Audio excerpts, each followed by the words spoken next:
If you like what I make and want to help out the channel, make sure you subscribe to it, turn on notifications, leave a like on the video below, and comment as well. Thanks for your support, guys. Hey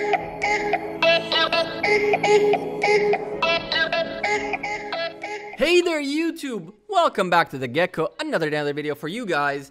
Before we start this video, a real quick shout out to you all, to the community, to the developers, to the people behind Rise of Civilizations, because today guys, the game was featured on the Apps of the Day feature in the App Store, which is super cool.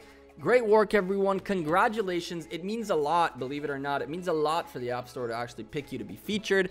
It means that the game is in the right direction. It's growing. It has a nice community. It has good feedback. So you guys are awesome. Congratulations and enjoy the little bit of rewards you got out of it, which is very nice of Rise of Civilizations to give us. Today we're going to talk about an addition to this game that is pretty recent still, which is the talent tree, and we're going to talk about the leadership branch, which you're seeing right here. Now the leadership branch is a 50-point branch. This whole thing right here is a total of 50 points. Only 5 out of 28 commanders have them. Gaius, Scipio Africanus, Julius Caesar, Hannibal, and Fredrick are the 5 guys that have them. And probably out of those, Gaius goes out the window because he's a gatherer. So we're in between Scipio, Julius Caesar, Hannibal, and Fredrick. Now, we're going to look at 2 of these 4 that you could potentially say, I don't want to get into the things of it too much. I just want to play, I want to kill, I want to do these things. So I'm just going to max this tree out. You could max Scipio and Julius Caesar completely here and not worry about it. And then later on with whatever's left, try to play with the rest of the branches. But here's the deal, right? There are better YouTubers with better content than me in this specific field and probably a lot of other fields. But regardless, instead of me trying to replicate what they did, I rather give them credit for the amount of time they spent to make this content, which is not only record, but also all the background of doing the research and testing and stuff like that. So what I'll do is I'll leave down below in the description links to videos of other YouTubers in the Rise of Civilizations community that are related to this, either this tree or these couple of commanders. And that way you guys can get better in-depth knowledge about these specific commanders if you feel like it. So the links are down below. These guys did a lot of work to get that done, and I'm not going to try to just replicate them because it makes just no sense. In the description, you'll also find my Twitter, Facebook, Instagram. You're welcome to go follow that as well. I've been seeing a few of you doing it, so thank you for doing it. I appreciate you. The leadership tree is all about larger armies, bigger buffs, and that's pretty much it. As you can see, that's the description in a nutshell. The way the tree is divided is a little bit weird. They sort of kind of split it in the middle, where one side is more about health in attack. The other one is about defense and march speed. But they also have a little bit of playing with the system, that kind of a division, because on this side, the edge is all about damage taken reduced, so it's defense essentially, and this is damage dealt increase, so offense. Let's go look one by one at the nodes and then we'll go from there. So we start with attack for all troops 0.5%, and then move on if you're looking at the left side to attack all troops up to 1%. This is probably my favorite talent, which I went for first period, and everyone should go for it first period. This guy right here, fresh recruits, another 3% capacity on your troops. That makes a lot of difference when you start growing, and next thing you know any kind of troop is better than none. If you go head to head with someone who has the same exact troops that you do, except without this buff, and then you have this buff, that's the little edge you need to beat them. So I love this. I think this is cool. What I also did with this, and I can actually go show it to you guys, is that it allowed my Scipio to carry a ton of extra troops. And when we went on to, oh, what do you know? He is right here in the Alliance Stone Pit. And the little bit of troops that he has extra are all I needed to keep gathering more. And right now I have 3 million stone on its way with 1.2 million already gathered. Let's go back to the commander tree. And then we're gonna look a little bit more in depth at the left side first, and then we'll go to the right. So we go on to either health to all troops. This guy is actually completely locked, right? We got unlocked, sorry, and we haven't even gotten to it yet. This is stealthy. Ooh, I read that wrong. Let's try that again. Steely Soul increases normal attack damage by 0.5%, so that's 1.5% total. This one's actually super good too, but it's not necessarily the next one I would go with, and we'll talk about the way I'm considering doing these things later. We have health buff, another % for all troops. Attack buff, another % for all troops. Then we have the close formation. When an army led by this commander is reduced to 50% strength, the attack has 3% increase, and it can probably go up to 12.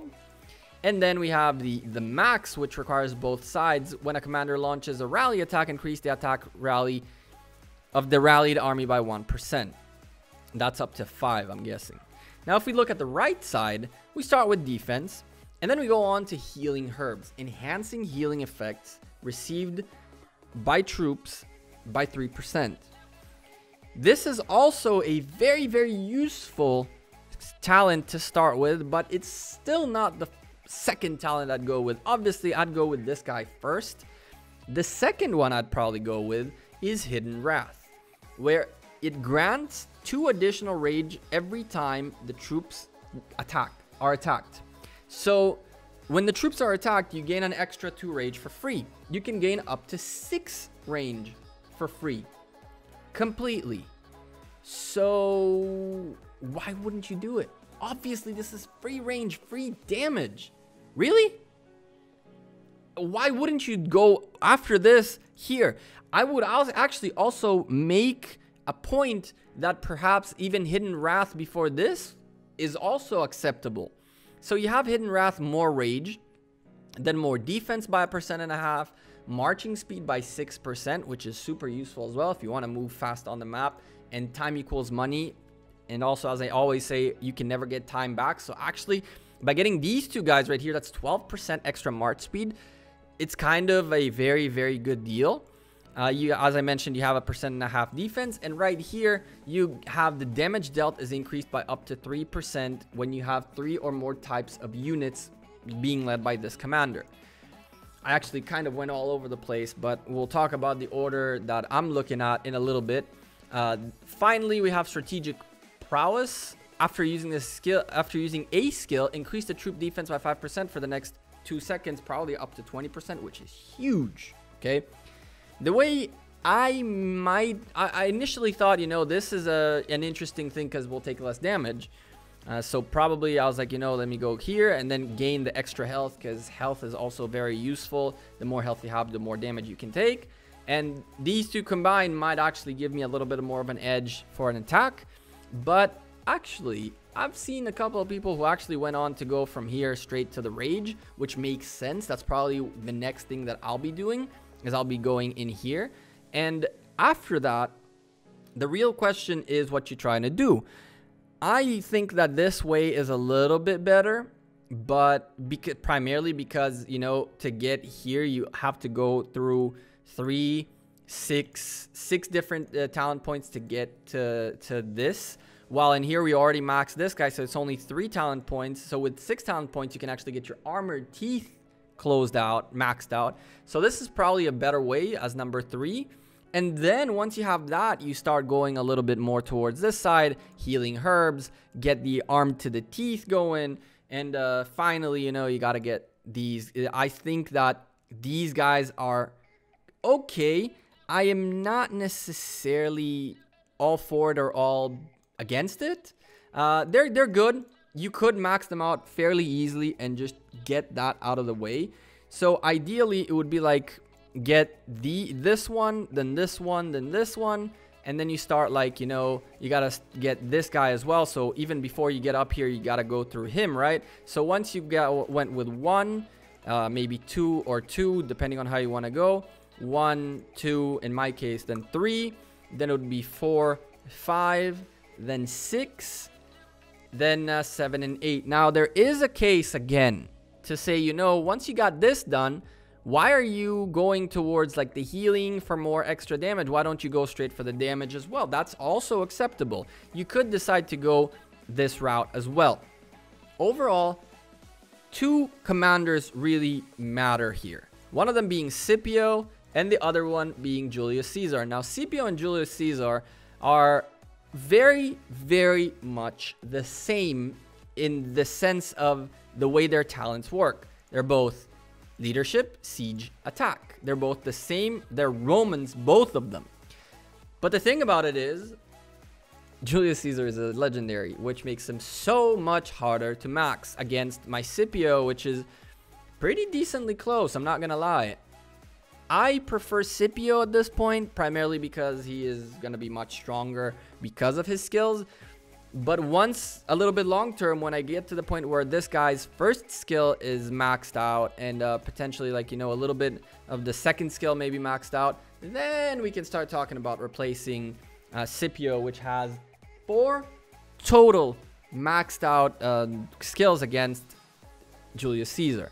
Obviously, I really don't think you should even consider looking at Gaius for leadership. Just no, okay? Just leave him as a gatherer, okay? And if you're looking at Hannibal, well, Hannibal's a little bit of a rough guy to get, and he's also not that strong. He's a good commander, but he's just as hard. As you can see, I don't even have him yet. He's just as hard, if not harder, to get as Julius Caesar, really. Personally, Scipio is the one that I'd go ham on, but you can also watch some other YouTube videos. Down below, there is a great video, again, by Legendary Ronnie, who just makes unbelievable content, that explains really how to set this guy up correctly with a leadership and attack mix. In conclusion, to summarize this thing, to wrap up the video, to make some sense of what we just talked about, the leadership tree is primarily about getting your max troops as big as they can, get as much increase of normal damage as well as defense, get some healing factors involved. So if you already have a secondary commander with some healing effects, potentially, and of course as part of the skill, you'd get more healing effect, which is even better. A lot of defense, a good chunk of march speed. I mean, 66 times 2, 12% right there. That is not bad at all. Okay, that's a really good for speed wise. And again, once you get here, after using a skill, increased troop defense by 20%. When a commander is under 50% strength, increased by 12% attack. That's crazy. That's a lot of damage, a lot of defense. It is made to be the leader, the one that hits first, unless you're obviously going with a specific set of troops. If you're going with a mixed set of troops, send this guy in with his people, and you will be in a good shape. That's the leadership tree pretty much. If you want to max out 2 commanders really quickly, Scipio and Julius Caesar, you can bring them up and fill up this tree. Obviously, Julius Caesar, you'll probably slow down with it because you don't want to speed him up too much, and you want to make sure you have the skills done and all that stuff. But Scipio is a little bit easier, and Hannibal is probably not a good idea. We haven't talked about Fredrick almost at all. Fredrick is a little bit of a mistake of mine. I wanted like a leadership commander who was a legendary commander when I started the game, and I really didn't understand how important like the 3-star level is and how much this can affect me. You guys can see that my skills actually got screwed because instead of having this guy at level 2, which I would have gotten, I ended up getting this damage bonus to governor's cities, which I would have preferred the direct damage. I would have preferred the healing factor. So you make mistakes, you learn along the way.